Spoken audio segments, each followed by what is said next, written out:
So,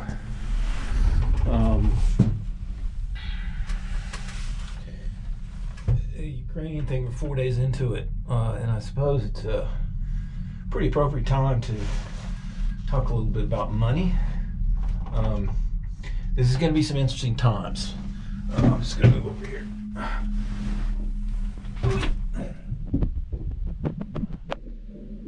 Yeah, it's going to be some interesting times here. You know, the gold has been, and silver, but mostly gold has been manipulated for a very long time.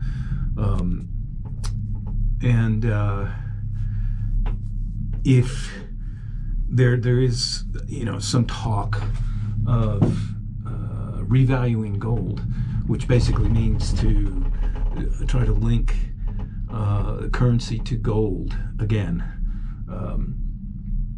which would be very, very interesting, especially for me because I'm heavily into that. Yeah, I think at the moment, if they remonetize gold in the U.S., it would be somewhere around $25,000 an ounce. And you know, it sounds ludicrous, but it's not. It's not when you understand what money is versus gold.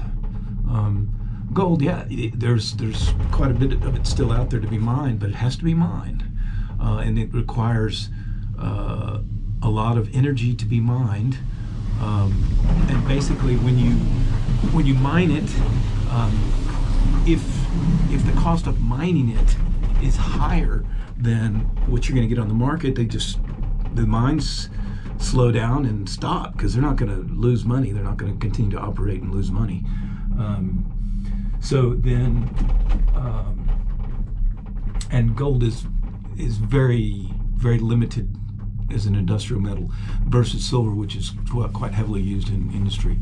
And one of the things about silver is they've pretty much used up all of the reserves that there are. So it's only what's being mined. And so if I think silver has, you know, I believe silver has the potential to go up to 100 an ounce relatively quickly. And especially if the Russians decide, which the Russians have a lot of gold, and nobody really knows how much, and also nobody really knows how much China has. And Russia and China are getting very, very cozy, especially if the West starts putting sanctions on Russia. Basically, the goods will just go through somewhere else. And more than likely, if it goes through China, Russia will get paid in gold. And if Russia made a gold ruble, and Russia's hiked up the interest rates now on the ruble to something like 20%, and it's still not really saving its fall, which is understandable when it looks like that they're going up against another major nuclear power. And that's another thing, you know, if people think that nuclear war is impossible, you're fooling yourself. It is very possible, and that would be, I think that would start a world war. If somebody used a nuclear weapon, that would start a world war. And what idiots, Biden offering Ukraine, we're telling them that yes, they could go into NATO when, you know, Russia has been told numerous times for 30 years that no, they weren't going to expand NATO, which has all been lies. What do they? And then the idiot says that he wants nuclear weapons. And who would they be pointed at? They're going to point them at Belarus or Greece? No, they're going to be pointed right at fucking Russia. And it takes about 4 minutes for a missile to get from the eastern border of Ukraine to Moscow. And that's scary because lots of things can go wrong in their anti-nuclear arsenal, Russia's. I mean, there's all kinds of things now with drones and stuff. You can, I'm sure they have systems that have been adapted. But the technology, the drone technology, is going so quickly. It's just a war would be, as Einstein said. I don't know what weapons will be used to fight World War III, but I can pretty much bet that World War IV will be fought with sticks and stones. Well, I don't think that's going to happen. I certainly hope not. But fortunately, the Swiss back in the 40s were very, very paranoid about that, and so they required everything that was built since then to have fallout shelters. And all of the larger buildings, the big buildings, like we have a big community center in town, they were required to put in very large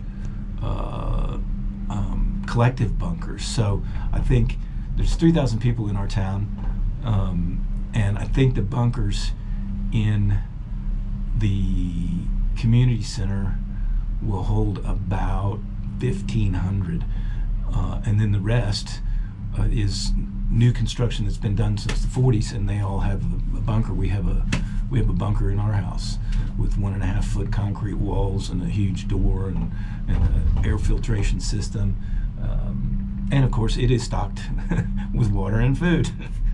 I mean, it's a very, very small thing to do for a very, very dire situation. And fortunately, we are in the safest place in Europe as far as war. I mean, there's just as far as being invaded here by foreign troops, it's highly, highly unlikely. We're not a strategic location. The Swiss are evidently. Oh crap! We're gonna hit some people. Oh, nobody's coming on. But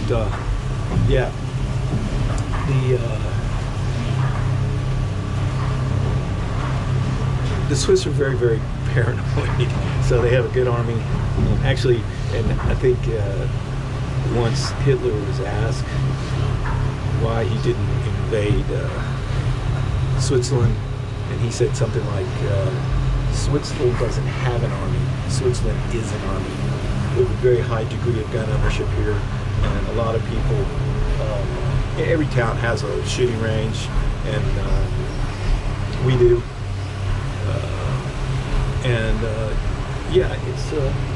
It's a kind of a national pastime. I'm gonna go.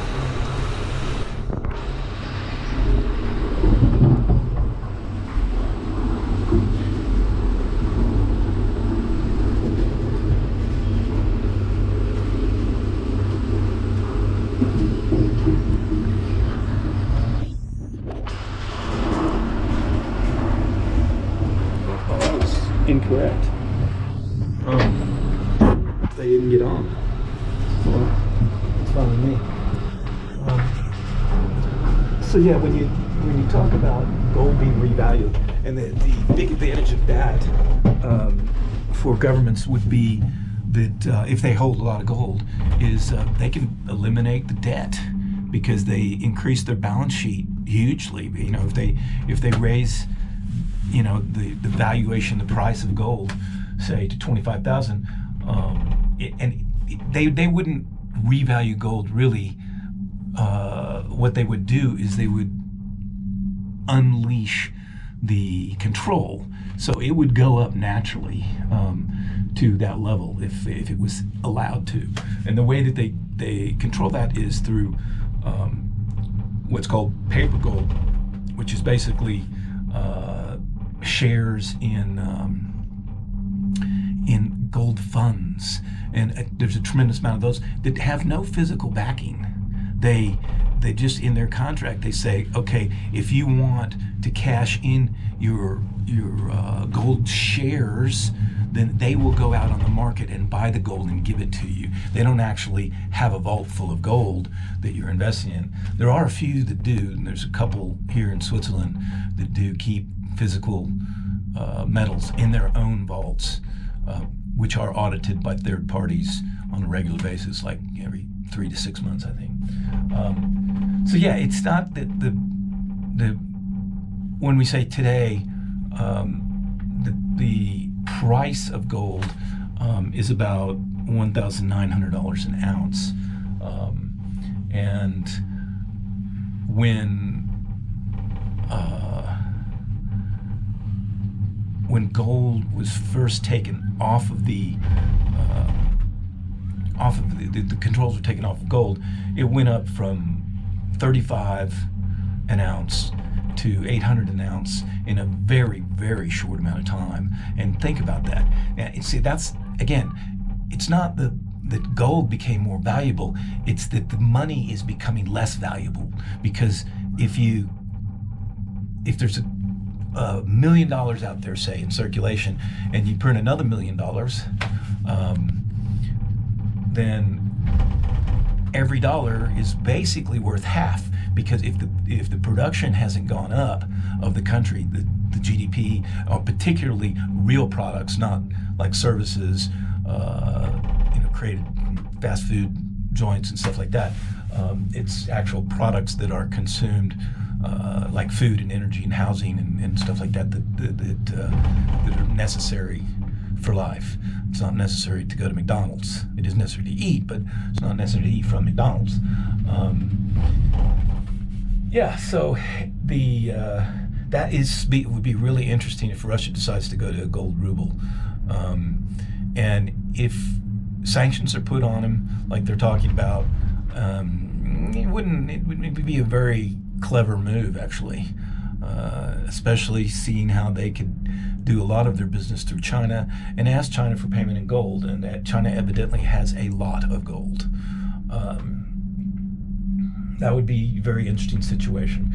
And actually, there could be a lot of positives that come out of that, because that is something that would force governments to have more fiscal responsibility, because people could see the inflation happening in real times. Say, inflation is when you take $1 million, you print another $1 million, the inflation has happened. It doesn't show up in the prices for a while, but eventually it will catch up. And what's happened in the past is they just print faster and faster all the time, and it's hard for the prices to catch up, but they will. And at some point, if people lose confidence in the currency, which is also very, very tough situation for the U.S., because Russia and China hold enough U.S. securities, U.S. bonds, that they could wipe out the U.S. dollar. They could just, if they dumped all of their U.S. treasuries, U.S. bonds, put them into gold, the dollar would probably completely crash, which would send the whole world into a financial calamity, a crash. And it would take probably a gold standard to reorganize the world. Anyway, that's it. I got to get ready to go skiing. See you later. Bye.